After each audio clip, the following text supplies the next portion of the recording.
that. Did anybody hear Uncle Murda's wrap up? I heard it. No, none of y'all heard Uncle Murda rap? We know you heard it every year. That's crazy because that's a tradition for you at this point. It's a tradition for everybody if you're a part of Clearly, hip-hop. if we never heard of it, it ain't for everybody. I mean, you're not really into hip hop like that. So now you got to. I know. I'm just keeping it 100. We know because the only real hip hop fans gonna listen to Uncle Murda. A lot of people probably bleed us to even talk about Uncle Murda. But if you know about the wrap ups, but I want to shout out to Skills too because we was talking about that. He was the original wrap up man, but Uncle Murda, he low key disappointed me. He was just talking like he just stopped giving a fuck about it. So I gotta listen to it again, man. Mad Skills is who he's referring to. So Mad Skills actually started the wrap ups, I believe, around 2001. 2001, 2002. Uncle Murda comes in. Maybe 05, 6 or something. Yeah, probably like 06 or something like that. He hijacked it from Skills and became the wrap up man. So every year, everybody in the culture looks forward to Uncle Murda's wrap up. Most notably, Mariah Carey tweeted, like, I can't wait for Uncle Murda, blase blah. So that's really when he took off, and boom, when Mariah Carey co-signed the wrap up. But he's been talking about retiring from doing the wrap ups for the last couple years. And this wrap up sounded like he's pretty much over it. He sounded lazy. It sounded like he went and recorded it that night. The flow was off. Whoever mixed it, the mix was off. His flow didn't go with the beat.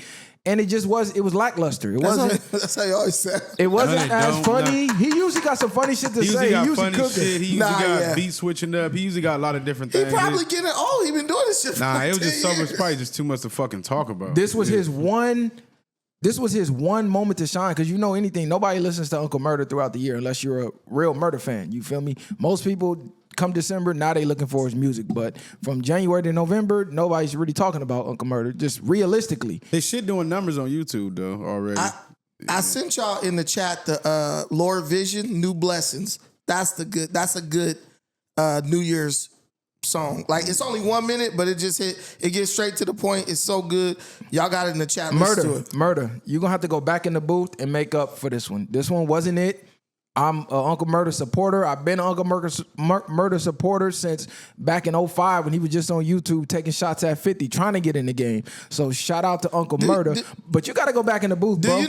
Do you even know how black people operate? You can't get motivated by it. You got to be like, nigga, you suck. You need to retire. You're washed up. You're trash now. The shit you released was garbage. Now he's going to be motivated to go in there and do something. He's going to come back and try to murk me. This was like one of those rare years where it was so much to talk about. He probably could have made this a mixtape series, part 1, 2, and 3. Like, just do a different beat on a different song, because it was too much that happened with the whole Cat Williams predicting the year. Bro, you had unlimited things to talk about. That just wasn't it. How is he going to follow Kendrick, bro?